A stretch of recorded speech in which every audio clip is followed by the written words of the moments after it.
આપણે વાત કરી ગયા વિશેષ એટલે વધારે જે નામના અર્થમાં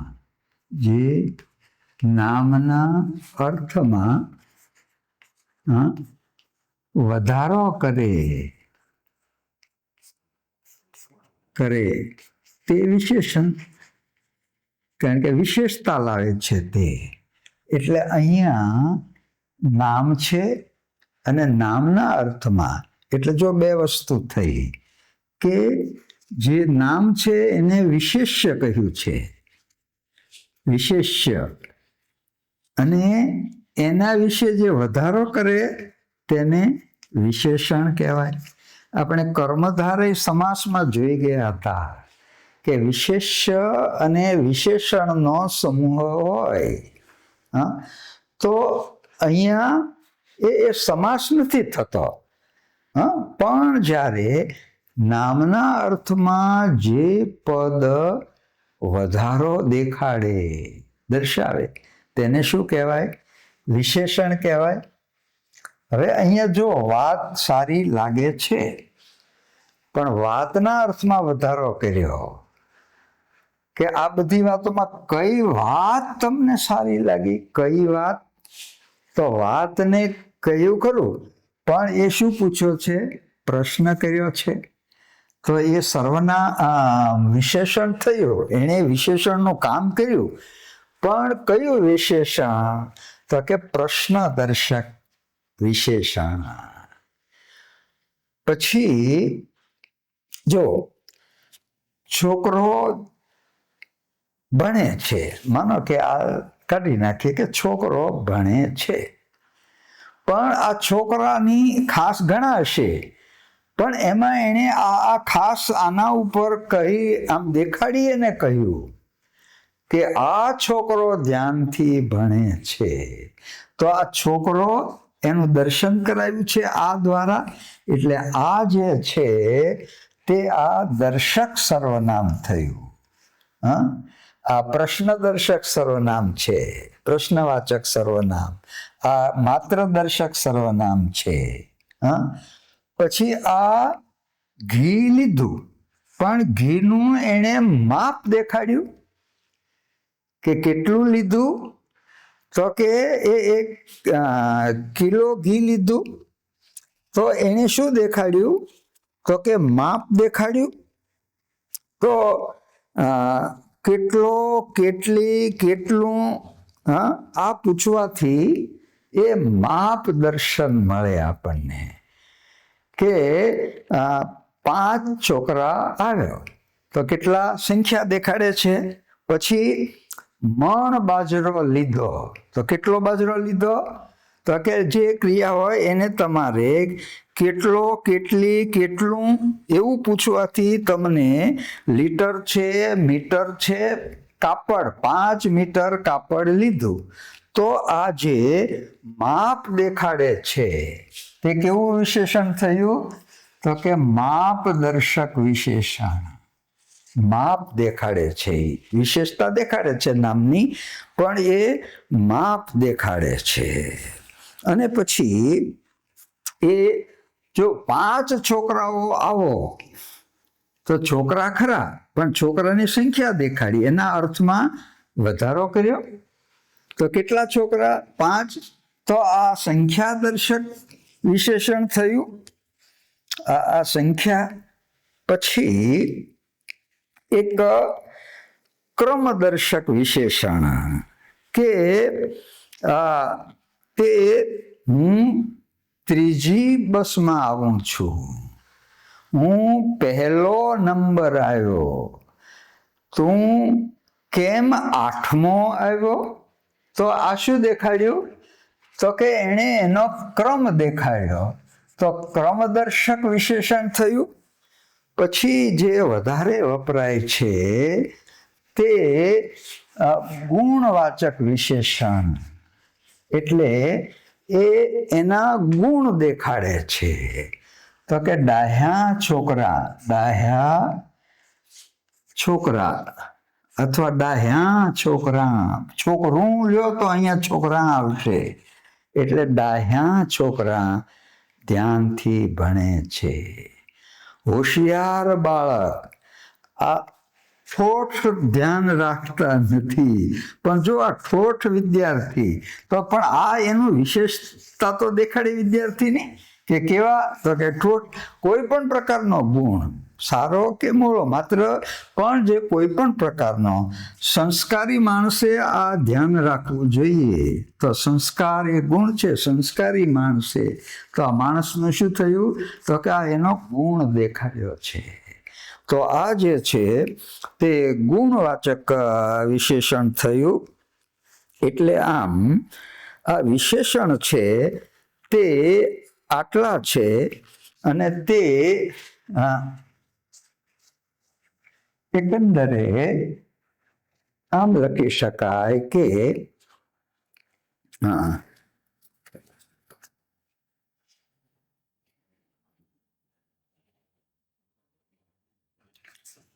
પ્રશ્ન, પછી માપ, પછી દર્શક, પછી સંખ્યા દર્શક,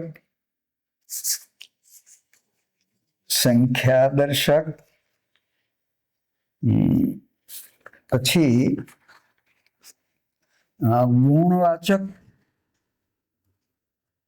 ગુણવાચક અને ક્રમ દર્શક. આમ વિશેષણ છે એના આટલા પ્રકારો છે.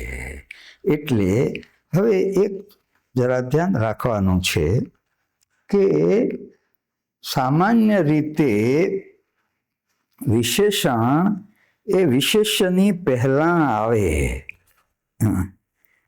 એક આ જો અહીંયા ઘણીવાર છોકરાઓને આ પૂછવામાં આવે, આડાઅવળા શબ્દ આપી દઈ અને પછી કહેવામાં આવે કે તમે આ વાક્યનો આ પદ ક્રમ અને પદ સંવાદ મુજબ આખું વાક્ય સાચું લખો. તો એક આ ધ્યાન રાખવું કે જો એ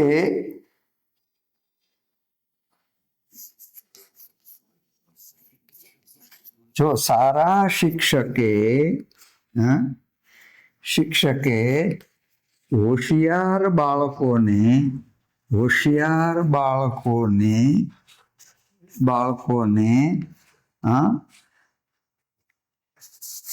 લાંબી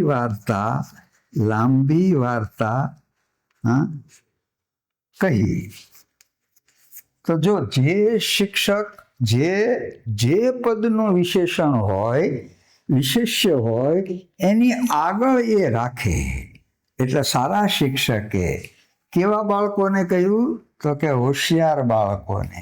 કેવી વાર્તા કહી, તો કે લાંબી વાર્તા કહી, સરસ વાર્તા કહી. તો વાર્તા આ કહી. તો એક ધ્યાન રાખો કે વિશેષ્ય ની પહેલા વિશેષણ આવે. વિશેષણ છે એ વિશેષ્યની ક્યાં આવે, પહેલા આવે. પણ એક જરાક સમજી લઈએ આપણે કે ધીમે ધીમે કહી વાર્તા કહી, પણ કેવી રીતે કહી, તો કે ધીમે ધીમે કહી. હવે અહીંયા એક જરા જુદી વાત સમજી લેજો કે આ કહી એનું વિશેષણ છે કયું છે. કહીનું વિશેષણ તો કે કેવી રીતે કહી, તો કે ધીમે ધીમે કહી. જો આ ધીમે ધીમે શિક્ષકે સારા હોશિયાર બાળકો કોઈને નહીં લાગુ પડે. કોને લાગુ પડશે, તો કે વાર્તા કહી છે પણ ધીમે ધીમે કહી. તો આ વિશેષણ દેખાડ્યું ખરું, પણ આને એક જુદો જ પ્રકાર કયો છે, તે ક્રિયા વિશેષણ. કયું છે, ક્રિયા વિશેષણ. હવે એક વિશેષણમાં જો સામાન્ય બધે તે વિશેષ્યની પહેલા વિશેષણ આવે. પણ જ્યારે તે ક્રિયાના અર્થમાં વધારો કરતું વિશેષણ હોય, હા, ક્રિયાના અર્થમાં વધારો કરતું હોય, અર્થમાં વધારો કરે તો તે છે ને, એ ક્રિયા વિશેષણ જે છે એ ક્રિયાની પહેલા આવશે, ક્રિયાની પહેલા આવશે, ક્રિયાની પહેલા આવશે. એટલે અનુવાદ્ય અને વિધેય એટલે અહીંયા માનો કે સુંદર ફૂલ, જો ફૂલ સુંદર છે, તો અહીંયા જો ફૂલ છે કેવું છે, તો કે સુંદર. કોના અર્થમાં વધારો કર્યો છે એને? તો કે ક્રિયાના અર્થમાં વધારો કર્યો છે. તો જ્યારે ક્રિયાના અર્થમાં વધારો કરતું હોય ત્યારે એ સુંદર ફૂલ એમ નહીં, સુંદર ફૂલ પણ એ ક્યાં આવે?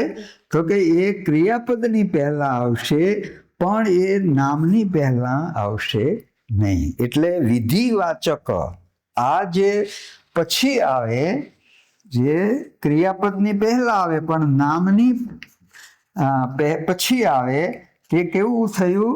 તો કે વિધિવાચક વિશેષણ. વિધિવાચક વિશેષણ તે નામ પછી પણ ક્રિયાપદની પહેલા આવે. એટલે આ વિશેષણના આ પ્રકારો આપણે જોયા. હવે બીજું, વિશેષણના બે પ્રકાર છે. વિશેષણના બે પ્રકાર છે.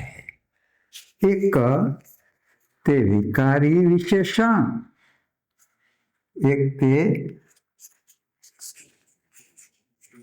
અને બીજું તે અવિકારી વિશેષણ. એટલે કે જો જે વિશેષણ જાતિ અને વચન પ્રમાણે બદલાય,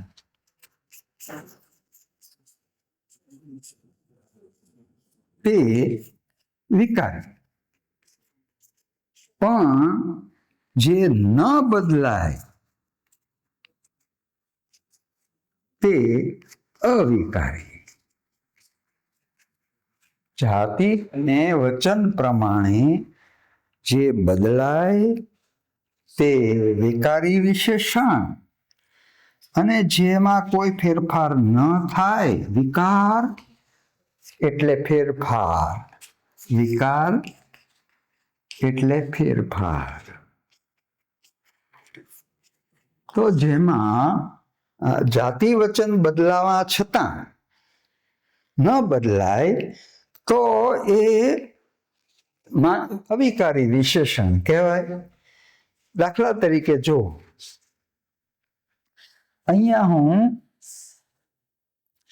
બે ક્રિયાપદ લઉં છું, બે વિશેષણ લઉં છું. હા, એક છે ધોળું, એક છે ધોળું, અને એક છે સફેદ. સફેદ. જો હવે આ ધોળું અને સફેદ, જો અર્થ તો સરખો જ છે, પણ માનો કે એક વચન, આ સસલું એક વચન છે, સસલું, બરાબર? તો આ જે એનું વિશેષણ કેવું સસલું? તો કે ધોળું સસલું. એની વિશેષતા દેખાડી, ગુણ દેખાડ્યો, તો ધોળું સસલું. હવે એનું બહુવચન કરો તો શું થયું? તો કે ધોળા સસલા. ધોળા સસલા. જો સસલોનું બહુવચન સસલા થયું, તો સાથે સાથે ધોળુંનું ધોળા થયું. હા, પછી જો માનો કે સસલી હોય તો શું થશે? તો કે ધોળી સસલી. હા, ધોળી સસલી. માનો કે સસલો હશે તો શું થશે? તો કે ધોળો સસલો. પાછું એ પુલ્લિંગનું બહુવચન હશે, હા, તો શું થશે? તો કે ધોળા સસલા. ધોળા સસલા. જો આ ધોળું, ધોળું, પછી ધોળા, પછી ધોળી, પછી ધોળો અને ધોળા. આમ વચન અને જાતિ બદલતા જેમાં વિકાર આવે, ફેરફાર આવે, તે વિકારી વિશેષણ. પણ જેમાં ફેરફાર ન આવે, હવે જો હવે આપણે બધે આ સફેદ વાપરી જોઈએ, રંગ તો બે એક જ છે, પણ જો સફેદ વાપરી જો તો કે સફેદ સસલું, સફેદ સસલું, પછી સફેદ સસલા, સફેદ સસલા, સસલા, હા, પછી સફેદ સસલી, સસલી, પછી સફેદ સસલો, સસલો, હા, પછી સફેદ સસલાઓ, તો સસલાઓ. તો આમાં જુઓ તમે, ધોળું દરેક વખતે ધોળા થયું, હા, પછી આ જે ધોળી થયું, પછી ધોળો થયું, પછી ધોળા થયું. આમ આમાં વિકાર ફેરફાર આવ્યો, પણ સફેદ સફેદનું સફેદ જ રહ્યું. તો આમ જેમાં હવે માનો કે આપણે ધોળું ધોતિયું, હા, ધોળા ધોતિયા, ધોળી ધોતી, હા, ધોળો કોટ, હા, તો અહીંયા જાતિ આપણે બદલ્યા જાતિ, તો પણ આનું હારવાર બદલાયું. જ્યારે આ જે સફેદમાં જરાય બદલાયું નહીં. તો આ વિકારી વિશેષણ એ જાતિ વચન પ્રમાણે જ્યારે ફેરફાર થાય તે વિકારી વિશેષણ અને અવિકારી વિશેષણ. હવે જો બે શબ્દ લઈ લ્યો કે લાલ અને રાતું. ચાલો આમાં વિચાર કરો કે કયું વિશેષણ વિકારી છે અને કયું વિશેષણ અવિકારી છે. માનો કે આપણે એક ઘોડો શબ્દ લ્યો, તો અહીંયા જો બંને ઘોડાની હારે વિશેષણ મૂકી જોવો આગળ, તો કે લાલ ઘોડો. પછી માનો કે ઘોડી, તો કે લાલ ઘોડી, હા, ઘોડું, તો કે લાલ ઘોડું, હા, એનું બહુવચન કરો ઘોડા, તો કે લાલ ઘોડા. ઘોડાનું ઘોડું બહુવચન ઘોડા, તો કે લાલ ઘોડા. ક્યાંય લાલમાં વિકાર થયો નહીં, એટલે લાલ એ અવિકારી વિશેષણ થયું. જ્યારે એ જ રીતે હવે રાતુમાં મૂકો, તો કે રાતુનું શું થશે? જો પુલ્લિંગ આવ્યું ને એટલે તરત રાતો થઈ ગયું, કે રાતો ઘોડો.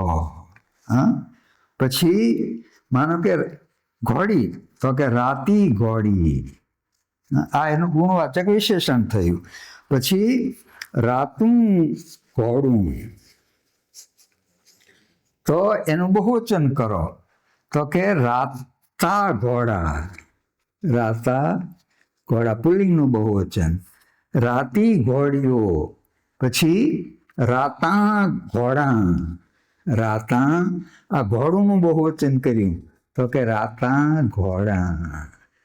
તો આમ વિશેષણના એ બે પ્રકાર થયા, કે એક અનુવાદ. જો એક પ્રકાર પહેલા જોઈ ગયા કે અનુવાદ્ય અને વિધેય. તો અનુવાદ એટલે વિશેષણની પહેલા આવે, અને વિધેય એ વિશેષ નામની પછી આવે પણ ક્રિયાપદની પહેલા આવે, તે વિધેય વિશેષણ એક. બીજો પ્રકાર આ છે કે વિશેષણ તે વિકારી અને અવિકારી. તો આમ બે પ્રકારના એ જે વિશેષણના પ્રકારો, આ ખાસ એટલા માટે વિકારી વિશેષણમાં ખાસ ધ્યાન રાખવું પડ્યું હો, કારણ કે વિકારી વિશેષણ એ વિશેષ્યના કર્તાના જાતિ અને વચન પ્રમાણે બદલાય છે. એટલે જ્યારે પદ સંવાદ તમારે કરવાનો હોય ત્યારે તમારે આ બધી વાત છે એ શુદ્ધિ માટે ખાસ લક્ષ્યમાં રાખવી જોઈએ. અને આ રીતે આપણે વિશેષણની વાત જે છે એ અત્યારે વિશેષ સમય થયો છે, એટલે આ વિશેષણની વિશેષ વાત તે આપણે પૂર્ણ કરીએ છીએ. ફરી પાછા પુનશ્ચ આપણે આવતીકાલે મળીશું. ત્યાં સુધી એ વિરામ આપું છું.